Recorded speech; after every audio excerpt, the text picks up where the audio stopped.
오늘은 디모데전서 6장 11절부터 21절까지입니다. 오직 너 하나님의 사람아, 이것들을 피하고 의와 경건과 믿음과 사랑과 인내와 온유를 따르며 믿음의 선한 싸움을 싸우라. 영생을 취하라. 이를 위하여 내가 부르심을 받았고 많은 증인 앞에서 선한 증언을 하였도다. 만물을 살게 하신 하나님 앞과 본디오 빌라도를 향하여 선한 증언을 하신 그리스도 예수 앞에서 내가 너를 명하노니, 우리 주 예수 그리스도께서 나타나실 때까지 흠도 없고 책망받을 것도 없이 이 명령을 지키라. 기약이 이르면 하나님이 그의 나타나심을 보이시리니, 하나님은 복되시고 유일하신 주권자시며 만왕의 왕이시며 만주의 주시요 오직 그에게만 죽지 아니함이 있고 가까이 가지 못할 빛에 거하시고 어떤 사람도 보지 못하였고 또 볼 수 없는 이시니 그에게 존귀와 영광과 권능을 돌릴지어다. 아멘. 내가 이 세대에서 부한 자들을 명하여 마음을 높이지 말고 정함이 없는 재물에 소망을 두지 말고 오직 우리에게 모든 것을 후히 주사 누리게 하시는 하나님께 두며 선을 행하고 선한 사업을 많이 하고 나누어 주기를 좋아하며 너그러운 자가 되게 하라. 이것이 장래에 자기를 위하여 좋은 터를 쌓아 참된 생명을 취하는 것이니라. 디모데야, 망령되고 헛된 말과 거짓된 지식의 변론을 피함으로 내게 부탁한 것을 지키라. 이것을 따르는 사람들이 있어 믿음에서 벗어났느니라. 은혜가 너희와 함께 있을지어다. 아멘. 디모데전서의 마지막 부분입니다. 오늘 11절은 디모데를 향하여 너 하나님의 사람아 라고 부르면서 디모데를 향한 애정을 듬뿍 표현하고 있습니다. 이 호칭은 디모데로 하여금 자신이 어떤 존재이며 어떤 삶을 살아야 마땅한 것인가를 일깨워주는 호칭입니다. 이 말은 구약시대에는 선지자들이나 특별한 인물들에게 적용되었습니다.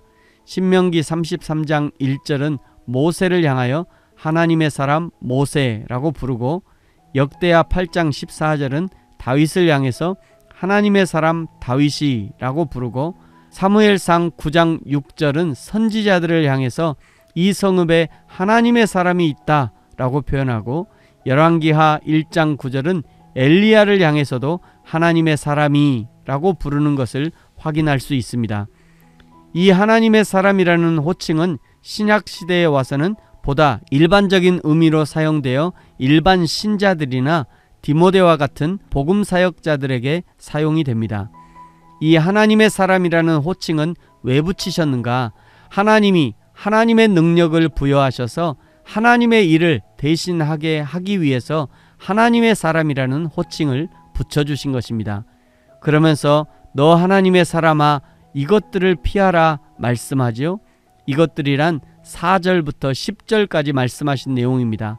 하나님의 말씀과 교훈을 따르지 않는 것, 교만하게 되고 변론과 언쟁을 좋아하는 것, 투기와 분쟁과 비방과 악한 생각이 있고 마음은 부패하고 진리를 잃어버리고 경건을 이익의 방도로 생각하게 된 것, 이것들을 피하라는 것이죠. 이것들을 피하고 자족하는 신앙을 가지라. 먹을 것과 입을 것이 있으면 족한 줄로 알아라. 이것들은 피하고 의와 경건과 믿음과 사랑과 인내와 온유를 따르라. 이것을 믿음의 삶이라고 하는 것입니다. 믿음은 하나님의 말씀과 교훈을 따르는 삶입니다. 믿음은 교만하지 않는 것입니다. 믿음은 변론을 그치는 것이고 언쟁을 좋아하지 않는 것이고, 믿음은 투기를 버리고 분쟁을 버리고 비방을 버리고 악한 생각을 버리는 것입니다. 믿음은 마음이 부패하지 않도록 지키는 것이고, 믿음은 자신의 신앙을 돈벌이의 수단으로 사용하지 않는 것입니다. 믿음은 성실함이고, 믿음은 정직함이고, 믿음은 충성함이며, 믿음은 인내함이고, 믿음은 진실함이며, 믿음은 순종함입니다. 그렇기 때문에 12절에 믿음의 선한 싸움을 싸우라. 영생을 취하라.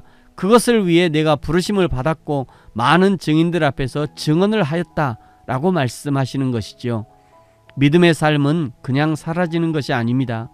믿음의 삶은 쟁취해야 하는 삶입니다.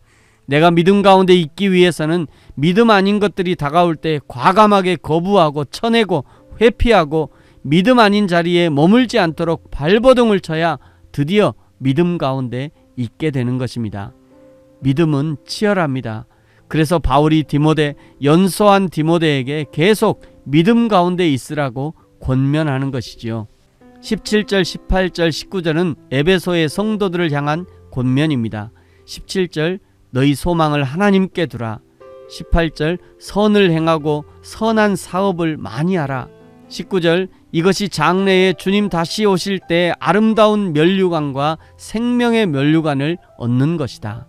20절, 21절은 위에 3절부터 권하고 경계했던 말씀을 다시 반복하는 것과 축복 기도로 마치고 있습니다. 20절, 21절 디모데야 망령되고 헛된 말과 거짓된 지식의 변론을 피함으로 내게 부탁한 것을 지키라. 이것을 따르는 사람들이 있어 믿음에서 벗어났느니라. 은혜가 너희와 함께 있을지어다. 아멘. 사랑하는 성도 여러분, 6장으로 구성된 짧은 디모데전서를 통해 하나님의 진리 안에 거하는 것이 얼마나 중요한가, 그리고 거짓 선지자를 따르지 않는 것이 중요함을 강조하셨습니다. 저와 여러분이 굳건한 믿음으로 진리 안에 거함으로 그리스도의 선한 군사가 되어 하나님의 나라를 위해 쓰임받는 인생이 되어지기를 예수님의 이름으로 축복합니다. 아멘. 기도하겠습니다. 하나님 아버지 감사합니다. 우리를 그리스도의 좋은 군사로 불러주시고 믿음의 선한 싸움을 싸워야 함을 알려주시니 감사합니다. 우리의 모든 삶이 진리를 수호하고 내 삶으로 진리를 증명해내는 진리의 증거자로, 복음의 증거자로 살아가는 저와 우리 모든 성도들이 되게 하여 주옵소서. 감사합니다. 예수님의 이름으로 기도합니다. 아멘.